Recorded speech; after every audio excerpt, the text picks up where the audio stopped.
Os salgadinhos de festa que você come todo domingo têm histórias que ninguém te contou. Você já foi em aniversário, casamento, batizado ou formatura e comeu praticamente os mesmos salgadinhos. Coxinha, quibe, risole, enroladinho, bolinha de queijo. Todo evento, todo fim de semana, no Brasil inteiro. Mas ninguém para pensar de onde vieram. Quem inventou? Por que tem esse formato? Por que fritam do jeito que fritam? Nesse vídeo a gente abre cada salgadinho e descobre o que tem dentro. Não só de recheio, de história, de técnica e de cultura. Porque os salgadinhos mais comuns do Brasil são muito menos simples do que parecem.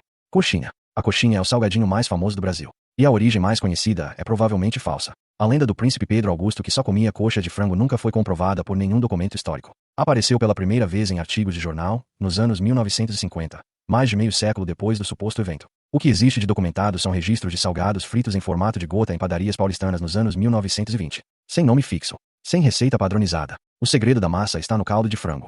A farinha cozida no caldo em vez de água absorve colágeno e gordura que criam uma elasticidade que a água nunca consegue. É por isso que a massa da coxinha aguenta a fritura, sem estourar. E o catupiry no recheio não foi adicionado por sabor. Foi adicionado porque resolve o maior problema técnico da coxinha. O frango resseca depois de fritar. O catupiry mantém a umidade. É uma solução química para um problema de textura que virou tradição. Quibe. O quibe não é brasileiro. É árabe. Chegou ao Brasil com a imigração libanesa e síria no início do século XX. O quibe original do Oriente Médio é feito de trigo bulgur com carne de carneiro crua ou assada. No Brasil, a carne de carneiro foi substituída pela carne bovina, mais barata e mais acessível. E o quibe ganhou uma versão completamente nova que não existe no Líbano. O quibe frito. No Oriente Médio o quibe é assado, cru ou cozido. A versão frita é invenção brasileira. O formato oval com as pontas afinadas não é estético. É técnico. As pontas finas fritam primeiro e selam o recheio. A parte central mais grossa termina de cozinhar, enquanto as pontas já estão no ponto. É a mesma lógica da coxinha em formato diferente. O quibe de bandeja, assado em forma, é o mais próximo do original árabe. E é o que os descendentes de libaneses e sírios fazem em casa.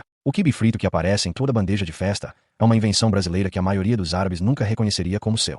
Risole. O risole é o salgadinho mais técnico da bandeja de festa. E o menos reconhecido. A massa é feita de farinha cozida em leite, não em água, não em caldo. O leite cria uma textura mais macia e uma cor mais dourada durante a fritura. É uma massa de origem francesa chamada de pain chachoux adaptada para a fritura. O recheio mais clássico é camarão com catupiry. Mas o risole de frango com milho e o de palmito com requeijão competem de igual para igual nas festas paulistanas. A técnica de empanar é o que diferencia um risole bom de um ruim. Primeiro a massa modelada passa pelo ovo batido. Depois pela farinha de rosca. Depois de volta no ovo. Depois de volta na farinha. 2 camadas de empanamento. Esse processo cria uma casca grossa e crocante que protege a massa delicada por dentro durante a fritura. Um risole com empanamento simples murcha em minutos. Com duplo empanamento aguenta crocante por muito mais tempo. É a diferença entre o salgadinho que você pega na bandeja ainda perfeito e o que você pega murcho e encharcado.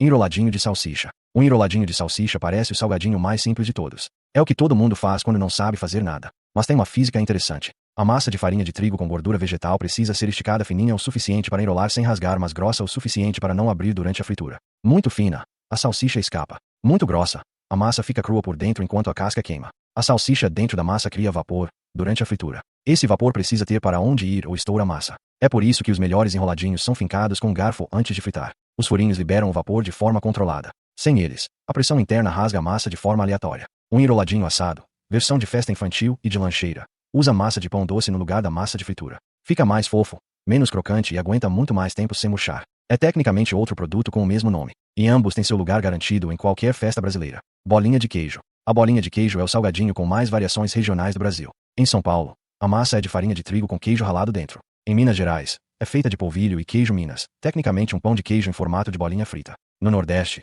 leva queijo coalho que não derrete durante a fritura criando um interior firme e salgado completamente diferente. O problema técnico da bolinha de queijo é o derretimento. Queijo quente dentro de uma massa frita cria pressão. Se a massa não for firme o suficiente, o queijo derretido escapa para o óleo. Isso cria aquela explosão de gordura que queima a mão e esvazia o salgadinho. A solução é congelar o queijo antes de modelar. Queijo gelado derrete mais devagar durante a fritura dando tempo para a massa firmar antes do queijo liquefazer completamente. É a mesma técnica do sorvete frito. Temperatura controlada como ferramenta de cozimento. As melhores bolinhas de queijo do Brasil são feitas em Minas Gerais. Com queijo curado, polvilho azedo e fritura rápida em óleo bem quente. O resultado é uma casca crocante com interior puxento que estica quando você parte ao meio. Exatamente o que todo mundo quer, mas raramente encontra fora de Minas. Empadinha. A empadinha é a mais portuguesa de todos os salgadinhos brasileiros. Veio diretamente da empada portuguesa do século XVIII. Torta de massa podre com recheio de carne ou peixe assada em forma individual. A diferença entre a empadinha brasileira e a portuguesa é a massa. A portuguesa usa massa podre clássica com manteiga e farinha. A brasileira usa uma massa mais macia com gordura vegetal, que cria aquela textura que se desfaz na boca.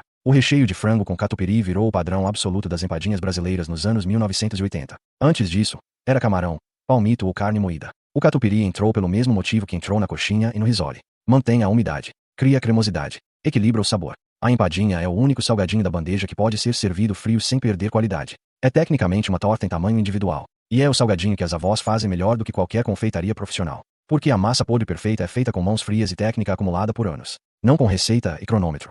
Mini quiche. A quiche é francesa. De Lorraine, para ser preciso. A quiche Lorraine original do século XVI era uma torta aberta de massa com recheio de ovos, creme e bacon defumado. Sem queijo. O queijo só foi adicionado depois e hoje é considerado ingrediente essencial por todo mundo. A mini quiche chegou ao Brasil nos anos 1980 com a febre da gastronomia francesa, nos restaurantes de São Paulo e Rio. Virou salgadinho de festa nos anos 1990 quando as confeitarias começaram a produzir em escala. A massa da quiche precisa ser pré-assada, antes de receber o recheio. Sem esse processo chamado de blind baking, a base fica encharcada pelo líquido do recheio. A maioria das mini quiches ruins que você come em festa tem essa massa mole, encharcada embaixo. É sempre o mesmo erro.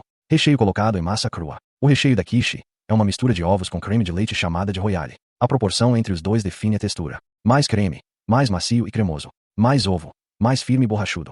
A mini quiche perfeita treme levemente no centro quando você sacode a forma. Como cheesecake japonês. Como creme brulee. O ponto certo, sempre treme. Pastelzinho. O pastelzinho de festa é a versão miniatura do pastel de feira. Mesma massa, mesmo recheio, menor tamanho. Mas o tamanho muda tudo. O pastelzinho é frito em óleo mais quente por menos tempo. A relação entre casca e recheio é diferente.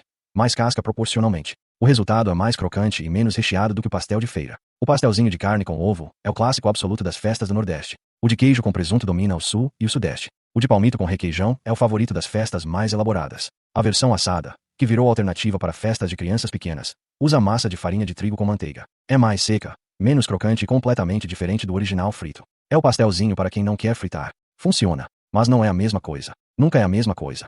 Fechamento. Porque os salgadinhos nunca saem de moda. Os salgadinhos de festa brasileiros têm algo que nenhuma outra culinária do mundo tem na mesma combinação. São baratos de produzir, fáceis de comer em pé, resistem à temperatura ambiente por horas e satisfazem completamente com 2 ou 3 unidades. São engenharia de evento disfarçada de comida. Cada formato foi testado por décadas em milhares de festas e sobreviveu porque funcionava melhor do que qualquer alternativa. A coxinha com a ponta que serve de alça. O quibe oval que frita por igual. O risole com duplo empanamento que aguenta crocante. A empadinha que serve fria, sem perder qualidade. Não são escolhas estéticas. São soluções práticas que viraram tradição. E toda a geração brasileira cresceu com os mesmos salgadinhos porque ninguém encontrou nada melhor para substituir. Não por falta de tentativa. Por falta de necessidade. Quando algo funciona há décadas em milhões de festas pelo Brasil inteiro, é porque foi testado mais do que qualquer produto de laboratório. A bandeja de salgadinho é o produto mais testado da gastronomia brasileira. E ainda passa em todo teste.